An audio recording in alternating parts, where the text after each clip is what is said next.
A nossa fé e a nossa identidade está firmada na Palavra de Deus. E perante a Palavra de Deus e aquilo que diz sobre quem nós somos, tudo o resto se torna secundário. Mas é verdade que, pelo menos é a minha impressão, é que se tem levantado, às vezes, infelizmente mesmo dentro do meio cristão, algumas coisas que distorcem a nossa identidade. E hoje eu gostava de trabalhar um pouco convosco sobre esta questão da identidade. Mas antes de nós lermos, eu gostava de vos convidar a ficarmos de pé, como nós gostamos tanto de sentar e levantar, e sentar e levantar, e sentar e levantar. E eu gostava que nós nos pudéssemos saudar uns aos outros. Está bem? Eu gostava... Ouçam, quem é que esteve ontem num encontro de casais? Okay. Claramente vocês são aqueles que já se estão a saudar, não é? Porque vieram inspirados desde ontem. Mas eu gostava que tu pudesses sair do teu lugar, cumprimentar 3 pessoas, as mais bonitas que tu encontrares. Vamos fazer isso.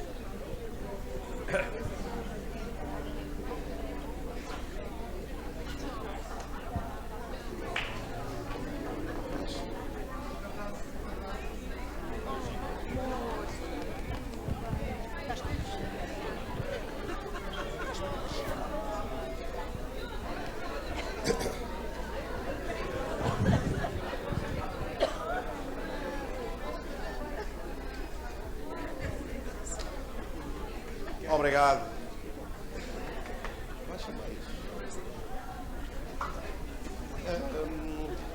No segundo ponto.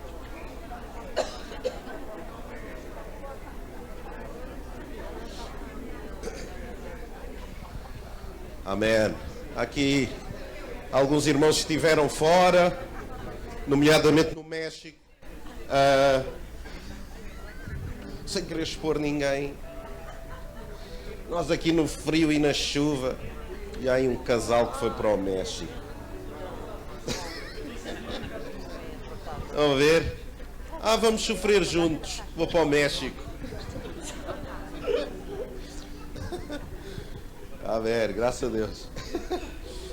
Vamos orar ainda, está bem? Nós podemos ficar de pé. Vamos ficar de pé, vamos orar. Senhor, obrigado pela Tua palavra. Obrigado porque a Tua alegria é a nossa força. Não é o que nós sentimos, é porque Tu és sempre forte. Então há alegria dentro de nós. Mesmo quando nós não sentimos alegria, esta alegria brota da nossa convicção de que Tu estás a cuidar de nós. Então obrigado, Senhor, porque ao vermos uns aos outros, ao nos cumprimentarmos também, isto é fruto da Tua graça e é fruto de que Tu nos estás a dar mais uma oportunidade de sermos bênção na vida uns dos outros também. Senhor, abençoa tudo aquilo que nós vamos ouvir, que a Tua palavra tenha livre trânsito e que possa cair em boa terra. Que a distração, o cansaço, alguma coisa que tenha acontecido no dia de hoje, ontem, se torne irrelevante perante o peso e a importância da Tua palavra, no nome de Jesus. Amém. Amém. Vamos para os nossos lugares. Este texto que nós vamos ler é um texto que define muito a ideia da identidade e, de novo, vai contra muito daquilo que nós vemos e lemos, ouvimos lá fora.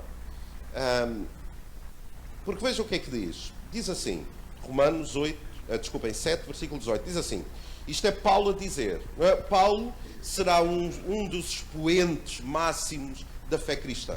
Não é? Ele escreveu grande parte do Novo Testamento, não escreveu tudo, mas grande parte do Novo Testamento é ele que escreve.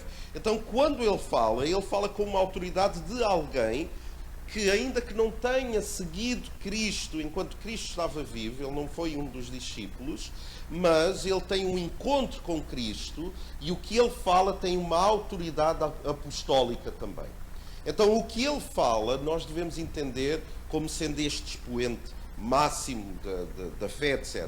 Mas ele diz alguma coisa que é interessante. Diz assim, porque eu sei, versículo 18, ele está a dizer, eu sei que em mim, isto é, na minha carne, na minha pessoa, não habita bem nenhum.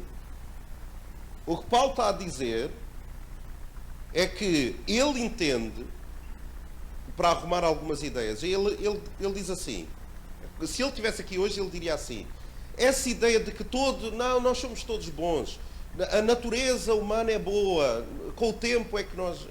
Não, ele está a dizer, não existe bem nenhum em mim.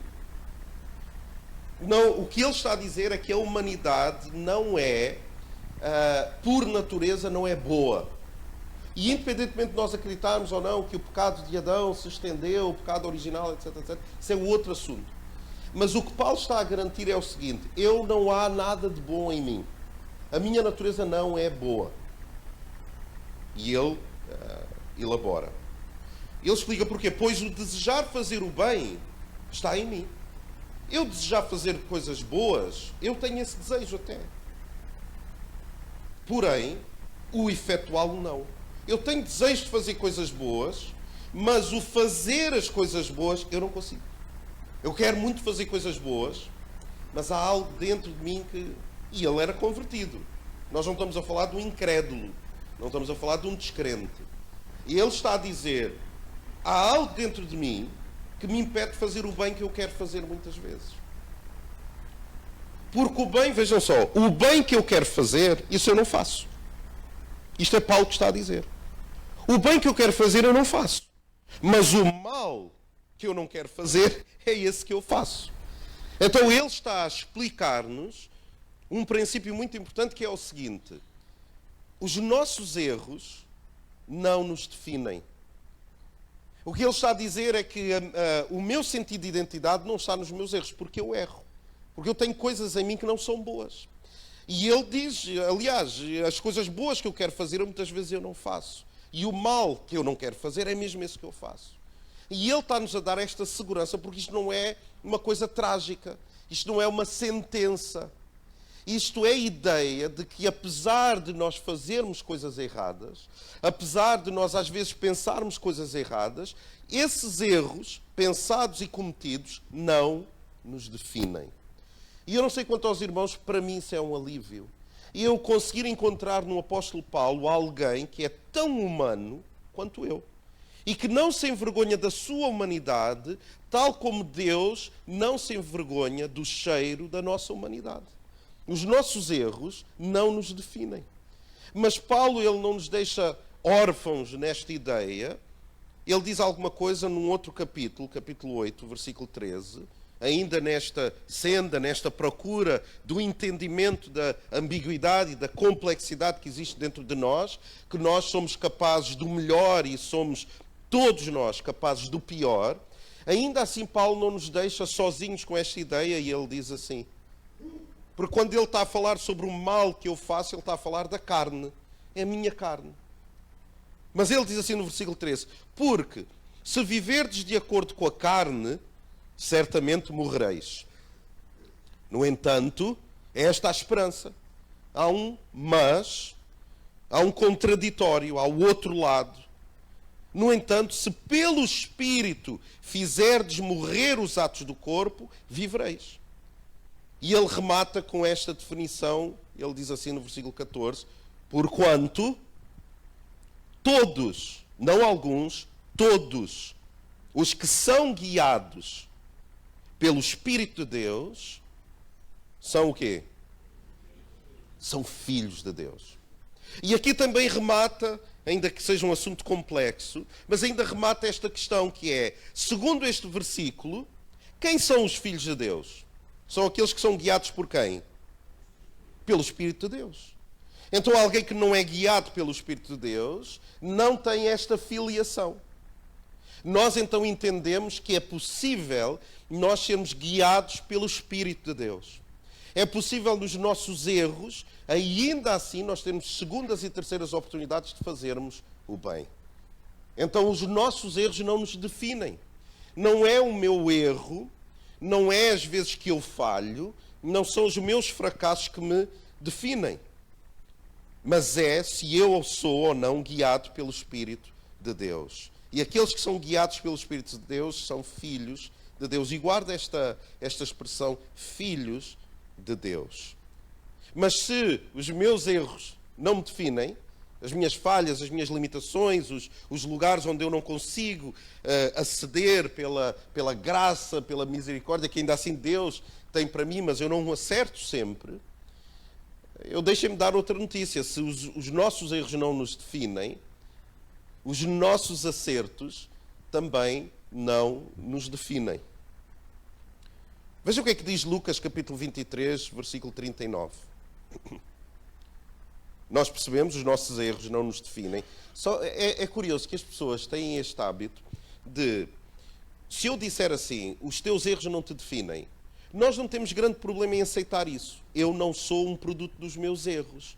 Eu não sou reduzido aos meus erros, às minhas falhas. Só quando eu digo assim, mas os teus acertos também não te definem. As vezes que tu acertas, os teus momentos de vitória, os teus momentos onde tu consegues fazer alguma coisa para Deus, amar o próximo, amar os outros, amar a ti próprio, ser generoso, ser espiritual, não é isso que te define. Porque nós entendemos nestes versículos que nós vamos ler que existem alguns acertos, mas esses acertos não nos definem. Veja o que é que diz. Lucas 23, 39. E um dos malfeitores, eram dois malfeitores, dois criminosos. Quando Cristo é crucificado, há dois criminosos que são crucificados, um ao lado esquerdo e um à sua direita. É o que diz Marcos. Dois, não eram vários, são só dois. E aqui diz que quantos malfeitores aqui? Quantos? Um só. Um dos malfeitores que estavam pendurados, crucificados, blasfemava dele, de Cristo, dizendo assim: se tu és o Cristo, salva-te a ti mesmo e a nós. Ou seja, estavam a ser irónicos. Tu que estás a ser crucificado, dizem que tu és o Filho de Deus, então olha, sai daí, salva-te e salva a nós também. A brincar com ele, a gozar. Mas o outro repreendia-o, dizendo: tu nem ainda temes a Deus, estando na mesma condenação, nós, na verdade, com justiça, porque recebemos o que os nossos feitos mereciam, mas este nenhum mal fez. Ele está a dizer: olha, nós merecemos o que nos está a acontecer. Este não. Tu estás a falar mal com alguém que não fez mal nenhum. E eu percebo que ele não fez mal nenhum. E ele vira-se para Jesus e diz assim, e disse a Jesus: Senhor, lembra-te de mim quando entrares no teu reino. E disse-lhe Jesus: em verdade te digo que hoje estarás comigo no paraíso. Quantas boas ações é que este homem fez durante a vida toda? Nós não sabemos. Mas mesmo que ele fosse uma pessoa má, ruim como as cobras, como nós dizemos, ele deve ter acertado algumas vezes. Mas ele teve tempo de fazer boas ações para Deus para ser salvo? Ele estava crucificado, estava a morrer. Dá para contabilizar: ele vai descer da cruz e vai ser uma boa pessoa. Ele vai devolver tudo o que roubou. Foi isso que aconteceu? Nós não temos registro de que ele foi uma pessoa boa a partir daquele momento, porque ele morreu ali. Ele não teve a oportunidade de ter boas ações. Ele não teve a oportunidade de fazer grandes acertos. Ele não teve a oportunidade de provar ao mundo que ele era uma pessoa diferente. Como nós às vezes pensamos que esta pessoa se converteu, então nós temos que ter provas de que a pessoa se converteu. Há vezes que algumas pessoas não têm tempo de dar provas. Então os nossos acertos também não nos definem. E o interessante é que Lucas diz que foi um deles que estava a gozar, a falar com Cristo, a brincar com ele e a ironizar, mas num outro relato, em Mateus 27, 41, vejam o que é que diz. E da mesma maneira, também os príncipes dos sacerdotes e os escribas, isso, e os anciãos e fariseus, escarnecendo, diziam: salvou os outros, a falar de Jesus, e assim mesmo não pode salvar-se. Se é o rei de Israel, ele que deixa agora da cruz, e creremos nele. Confiou em Deus, livre-o agora. Se o ama, porque disse: sou filho de Deus. E agora vejam no versículo 44. E escarneceram também e lançaram em rosto as mesmas palavras quem? Quantos? Os dois. Ou seja, Lucas diz um deles ironizou, começou a meter-se com Cristo, a desprezá-lo. Só que neste relato, nós entendemos que a certa altura os dois estavam a fazer aquilo. Não era só um. Os dois estavam a fazer uma coisa errada. Portanto, este homem, mesmo no final da vida dele, quase até ao finalzinho, ele teve um comportamento errado. Mas ele acertou uma vez. Vocês acham que é esse acerto que ele teve uma vez que vai definir a personalidade da pessoa e vai invalidar todo o mal que ele fez? Não. Só que Deus tem esta capacidade de ver, ouçam, na nossa ambiguidade, na nossa complexidade, nos nossos lados bons e lados maus, nos nossos lados de luz e nos lados mais negros, Ele consegue ver alguma coisa que define quem nós somos, além dos nossos erros e dos nossos acertos. E isso para mim traz-me esta paz que é o seguinte: se não é os meus erros, se não é eu fazer o bem, então o que é que é? O que é que define a minha personalidade como cristão? Porque eu, quando olho para alguém que erra, eu não tenho nenhuma superioridade moral em relação àquela pessoa.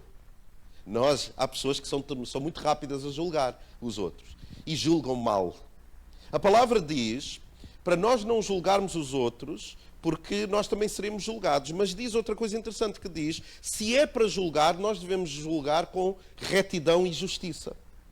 Portanto, quando eu vejo alguém errar no mundo cristão, um pastor, um membro de uma igreja, seja quem for, ou na política, ou um dirigente, sabe o que é que eu penso? Aquela maldade que aquele indivíduo está a fazer, eu não sei se eu tivesse a mesma oportunidade, eu não faria igual. Porque todos nós somos solidários uns com os outros nisto do pecado. Todos somos pecadores. Todos carecemos da glória de Deus. Nós não estamos numa plataforma moral superior aos outros. Nós estamos todos no mesmo lugar de erros e de acertos. E quando nós nos encontramos assim, porque é o que a palavra diz, nós olhamos para com os outros com misericórdia e com muita graça. Porque nós percebemos que os erros que os outros cometem, nós poderíamos cometer. Então, em vez de apontar o dedo, sabe o que é que nós aprendemos a dizer? Senhor, tem misericórdia de mim. Senhor, ajuda-me. Que se isto me acontecesse alguma vez, eu tivesse um outro comportamento. Ajuda-me. Eu não me concentro mais no outro, eu concentro em mim próprio. Agora, nós temos que continuar a fazer o bem. Nós temos que nos esforçar, é o que a palavra diz, para fazer o bem. E Gálatas 6:9 diz uma coisa interessante que eu gostava de exemplificar convosco hoje. Eu vou pedir ao Rolfo, ao André, podem subir aqui, a gente vai aqui exemplificar. Este versículo é um versículo muito interessante. Eu vou tentar exemplificar da melhor maneira que eu consigo. O nosso irmão também pode subir aqui, não esteve no encontro de casais, mas a gente perdoa. Isso aqui, quem não esteve no encontro de casais, ouçam, eu vou-vos a não ser que foram para o México. Pronto, está bem, México é... Mas, quem não foi ao encontro de casais, a Jovita e o Mar vão concordar comigo e vão dizer um amém. Eu vou-vos massacrar até ao próximo. Sempre que eu vos vou encontrar, eu vou dizer, não tiveram no encontro de casais. Porquê é que vocês são assim? Concordo, pronto. Então vejam, a palavra de Deus é uma palavra que é para todos os tempos. E nós entendemos isso. A palavra de Deus não é só para hoje. A palavra de Deus tem esta capacidade muito interessante, mas deixem-me ler o versículo rapidamente, diz assim: e não nos cansemos de fazer o quê? Não nos cansemos de fazer o bem, porque às vezes fazer o bem cansa. Quem nunca ficou cansado de fazer o bem? Eu já. Há pessoas que eu tenho que fazer o bem, nem que seja na minha mente, e é cansativo. Há pessoas que facilitam, mas há outras pessoas que são difíceis. Nestes dias, por exemplo, tivemos aqui um caso que marcou a minha vida, vamos dizer assim. Até dormi mal. Mas dormi mesmo, ouçam. Eu fiquei fervido. Sabe aquelas situações que nós ficamos fervidos e não temos como soltar? Que a pessoa... não vou justificar, mas pronto, a pessoa falou comigo, a pessoa literalmente queria-me agredir, mas assim com uma coisa, tipo, possuído mesmo. Assim, eu acho que era uma coisa espiritual, não era uma coisa apenas. E a pessoa estava só à espera, e a Ana assistiu, a pessoa estava só à espera disto aqui, de eu ser agressivo com a pessoa, e aquilo ia correr muito mal para os dois. A gente ia se embrulhar, ia ser feio. E eu tive que fazer o quê? Só que eu fiquei tão em choque com aquela situação que eu não soube, eu pensei assim, a sério que esta pessoa está a dizer isto? A sério que esta pessoa está à espera que eu faça qualquer coisa, que a pessoa quer... E ouçam, foi muito difícil fazer o bem ali. Aliás, não só ali, como eu fui para casa, e ouçam, eu não estava com o bem no meu coração. Eu sei que os irmãos são melhores do que eu. Eu sei que sim, mas às vezes eu vacilo disso. Eu fiquei... Ouçam, e depois eu estava num sítio, quando eu saí desse sítio, eu até fiquei quase na esperança da pessoa aparecer outra vez. Porque aí, parece aquelas conversas que nós temos, discutimos, e depois, quando estamos a tomar banho, lembramos dos argumentos que podíamos ter. Eu devia ter dito isto, quando a pessoa disse isto, eu devia ter dito isto. Eu fiz esse filme todo, só que não foi no chuveiro, foi a sair do sítio onde eu estava. Pronto, agora se ele aparecer, eu já sei o que é que vou fazer. A primeira, eu não vos vou contar o que é que eu pensei, mas eu tinha tudo planeado o que eu ia fazer. Eu ia pecar e não ia ser bom.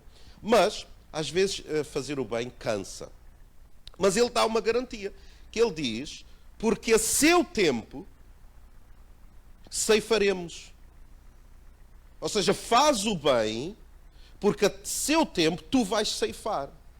Só que ele não diz tu vais ceifar. Ele diz quem? Quem é que vai ceifar?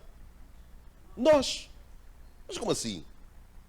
Então, mas eu se fizer o bem, o nós é que vai ser abençoado? Se eu escolher fazer o bem, nós vamos ceifar? Então quer dizer que o bem que uma pessoa faz tem a capacidade dos outros todos ceifarem aquele bem. Que coisa maravilhosa.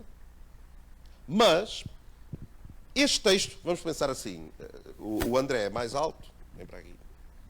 Ele representa o Antigo Testamento, o passado. Okay? O passado, às vezes, é comprido. Aqui o Rolf é o presente. Vem para aqui, Rolf. Agora, aqui o nosso irmão é o futuro. É o futuro. Agora vejam, a palavra de Deus diz que as coisas que foram escritas no Antigo Testamento, a palavra de Deus fala que as coisas que foram escritas no Antigo Testamento são para os dias de hoje, naquela altura, para o Novo Testamento. Vocês estão a acompanhar?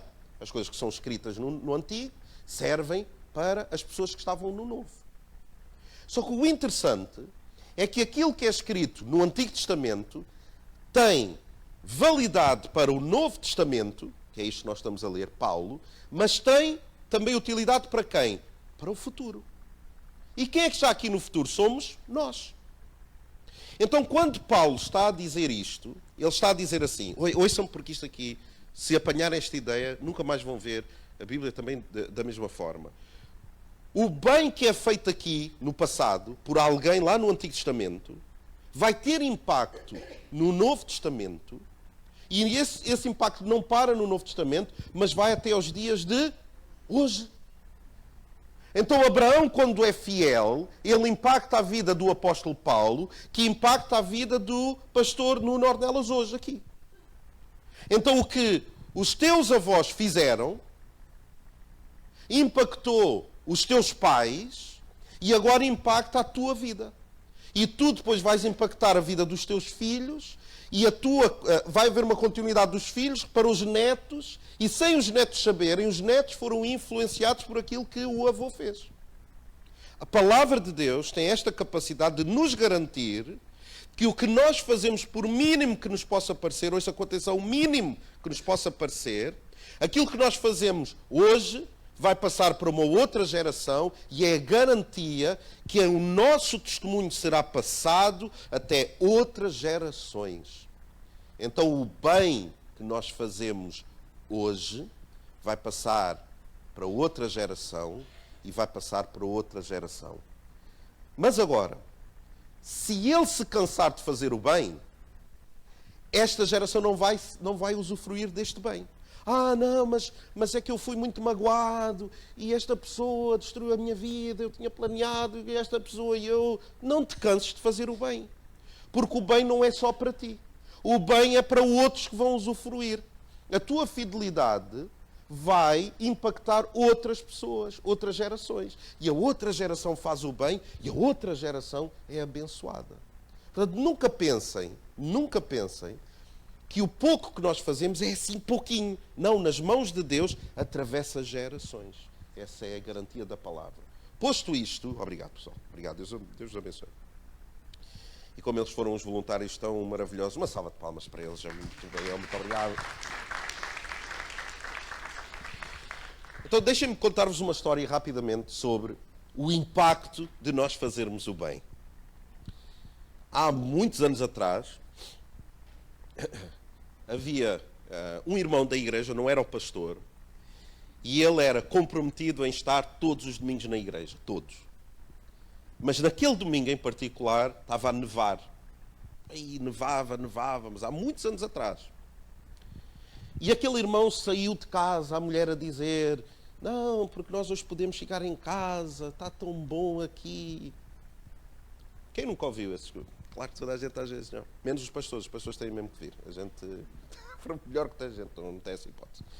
Não, os pastores é quem serve na igreja, então tem que vir sempre. Mas estava a nevar e tal, e ele foi.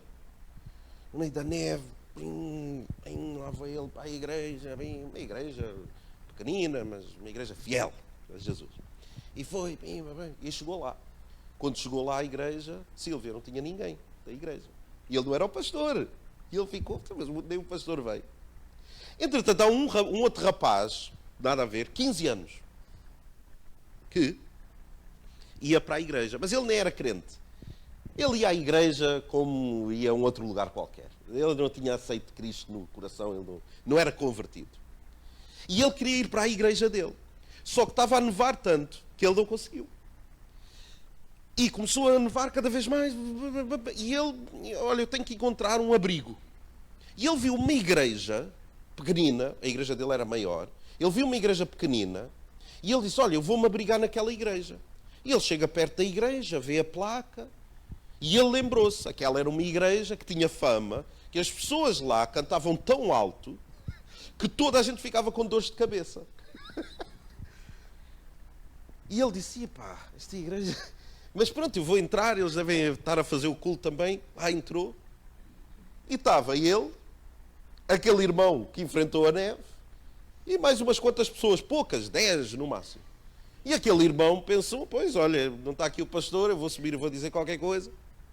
E chegou lá e pregou. E falou sobre a mensagem de olha para Jesus. No meio das tuas dificuldades, coloca os teus olhos em Jesus. No meio das tempestades da vida, olha para Jesus. Mantém os teus olhos fixos nele. Aquele rapazinho ouviu aquela mensagem e converteu-se. Ouça, aquele rapazinho converteu-se porque um irmão da igreja foi ao domingo. Não foi o pastor. Nós não sabemos o nome desse irmão. Não fazemos ideia quem ele é. Para nós, ele é um anónimo, mas Deus sabe o nome. Foi Deus que levou aquele irmão a enfrentar a tempestade, porque aquele irmão pensou assim: eu se calhar vou à igreja, não vai fazer diferença nenhuma, eu não tenho responsabilidade, eu não canto no louvor, eu não faço o som, eu não faço as luzes, eu não toco instrumento nenhum, eu não vou pregar. Quer dizer, qual é a diferença entre eu ir e não ir? Faz diferença.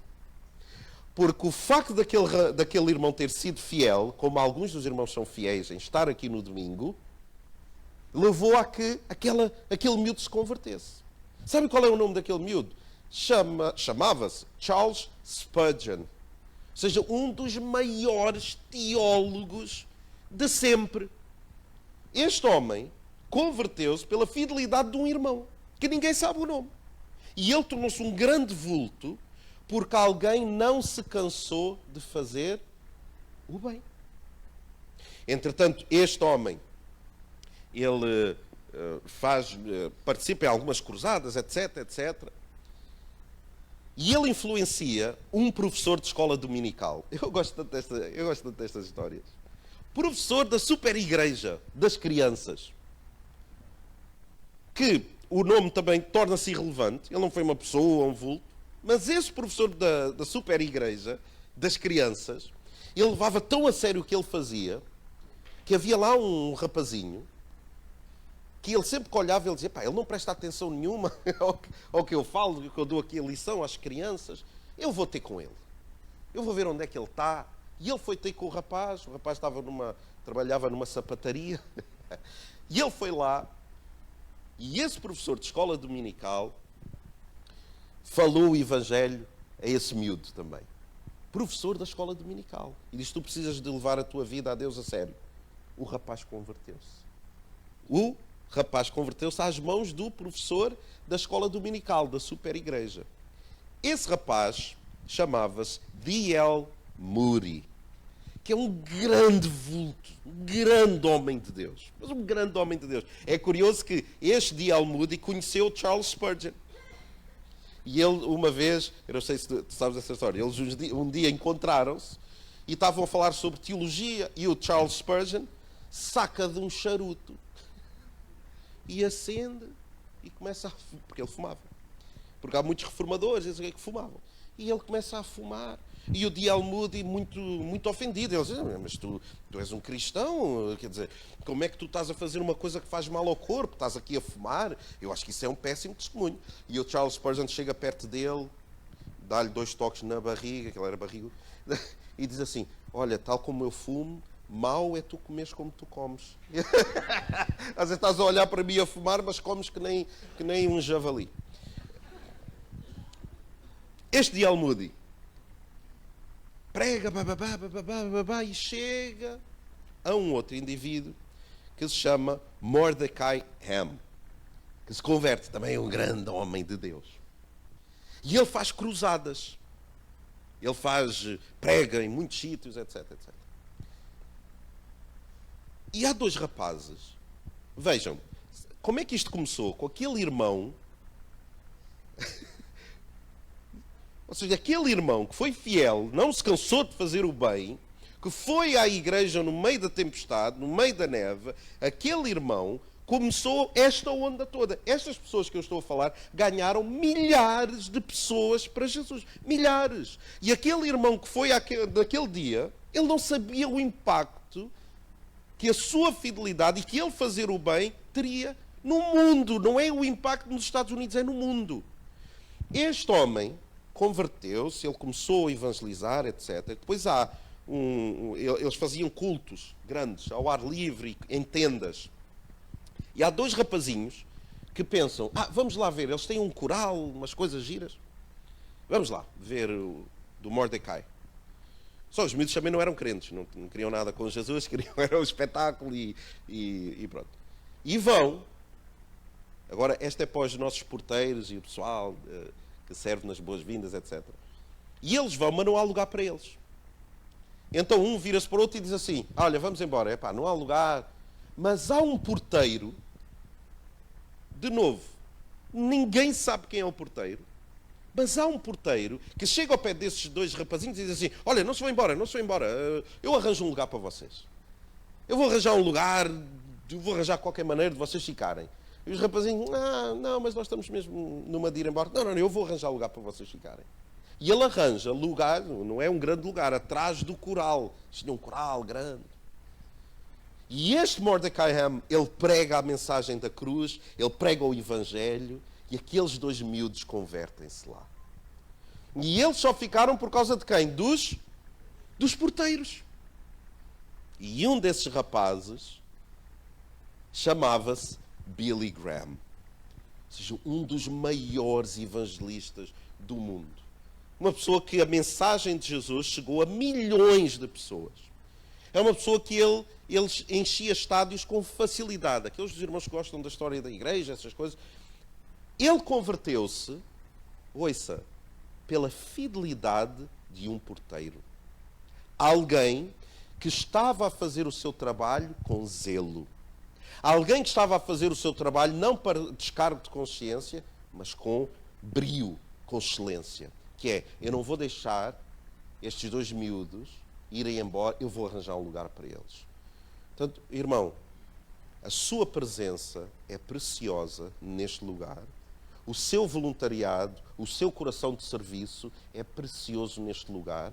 O irmão não faz a mínima ideia de que aquilo que a sua bondade, o seu sorriso, o seu abraço, a sua presença, o seu serviço podem despoltar a nível mundial. Nós não sabemos. Por isso a nossa missão é fazer o quê? O melhor que nós conseguimos, com aquilo que nós temos em mãos.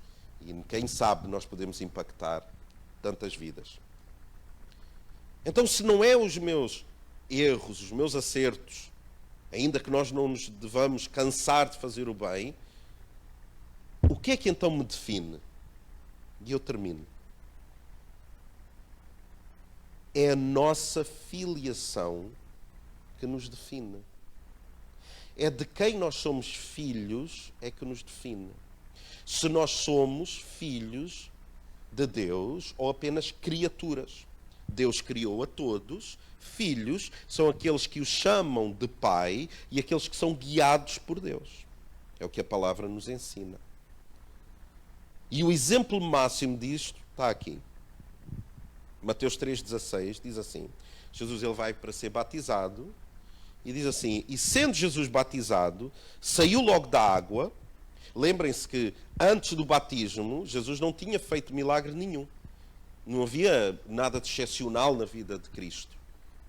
Ele era, aos olhos do mundo, era uma pessoa como outra qualquer. Chegou aos 30 anos, foi batizado, e aí começam os milagres e o ensino. Mas antes do batismo, não está registado nenhum milagre. Ele não tinha nada de excepcional que sobressaísse, não tinha nada. Portanto, ele nem tinha feito nada de errado, nem nada de bom. Nesse sentido, nós não temos esse registro. Mas vejam se isto não é interessante. Ele, sendo batizado, saiu logo da água, e eis que se abriram os céus, e viu o Espírito de Deus descendo como pomba e vindo sobre ele. Em seguida, ouçam, em seguida, uma voz dos céus disse, este é o meu filho amado, em quem muito me agrado. E nós perguntamos como é que Deus, o Pai, se agrada se ele ainda não fez nada? Como é que Deus, o Pai, se agrada se ele ainda não fez milagre nenhum, não ensinou, não ganhou pessoas, não...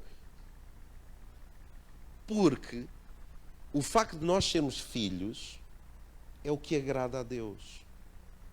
Não é os nossos acertos. Não é se nós somos pais espetaculares e empregados espetaculares. O que para Deus lhe dá prazer é o facto de nós sermos filhos.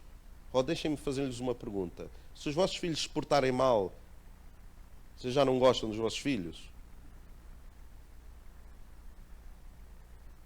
Há filhos que fazem ao extremo.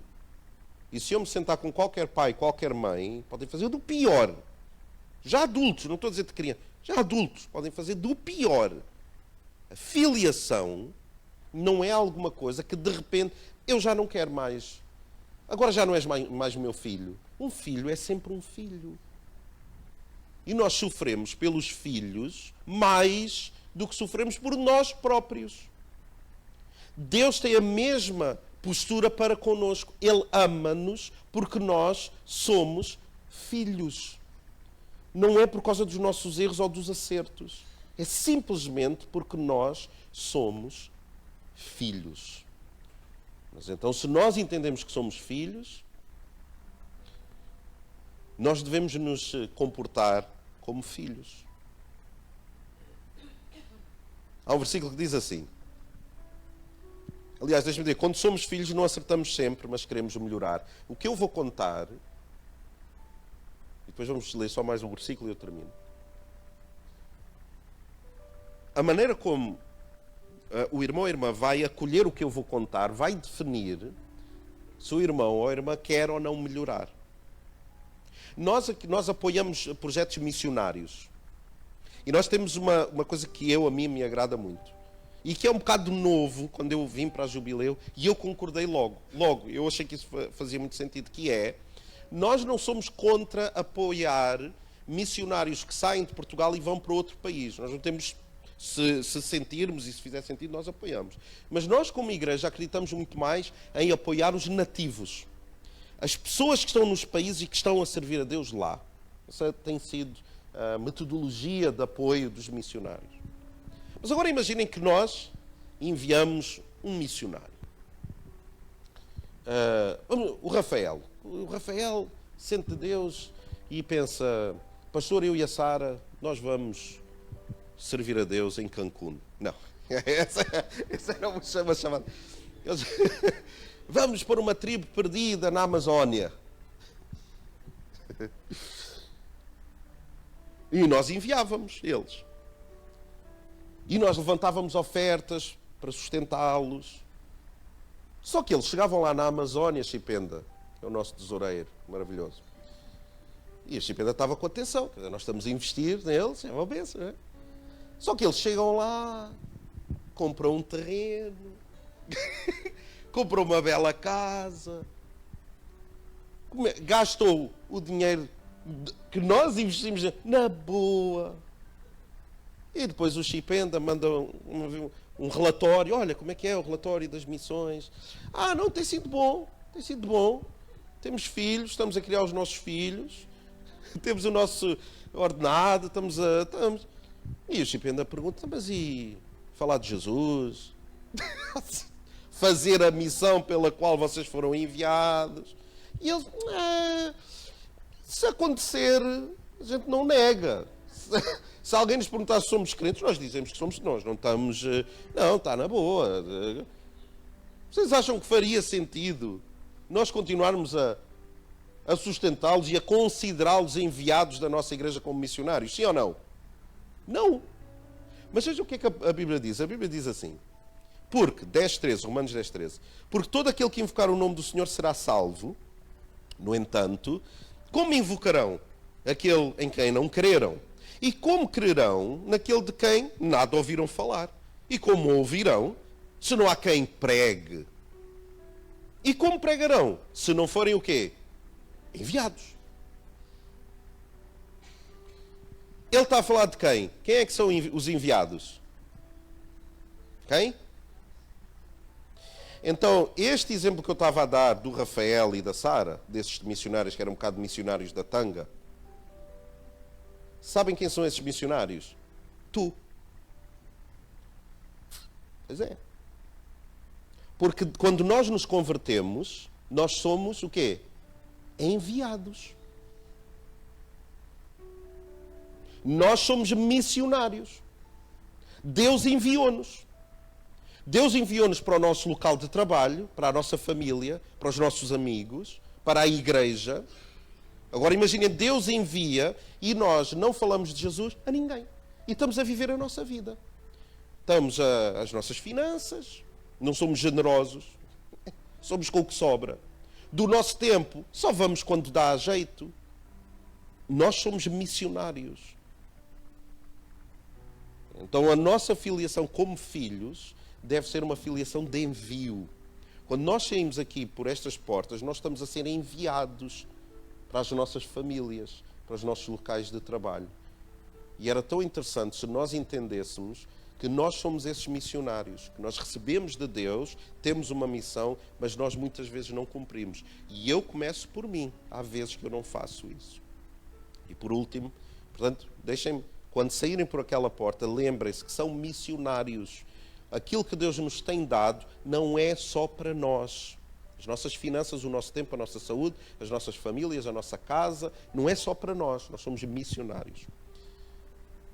E há um versículo que diz assim, Lucas 18:17, eu vos asseguro com toda a certeza, quem não receber o reino de Deus como uma criança, de maneira alguma entrará nele. Se nós somos filhos, nós temos que ver a vida como uma criança. Não percam tempo em estar mal com alguém, não percam tempo em estar aqui no culto como grandes homens e grandes mulheres de Deus, não cantarem as músicas, não participarem da festa. Por exemplo, eu agora estava ali a tocar guitarra. Eu não olho para as pessoas, eu também não consigo ver bem as pessoas. O facto de nós diminuirmos a luz não é para nós não estarmos a ver as pessoas, é porque as pessoas sentem-se, algumas, mais à vontade. Ontem alguém estava a falar comigo isso. Mas o facto de nós diminuirmos as luzes não nos deve desculpar de nós não cantarmos as músicas e de nós não nos envolvermos. E é sempre uma coisa que eu vou partir pedra, sempre, nesta igreja. Nós temos que adorar a Deus juntos. E cantar para Deus é um privilégio. É nós estarmos como crianças perante o nosso Pai, fascinados com aquilo que Deus está a fazer. Gostava de vos convidar a ficarmos de pé, juntos.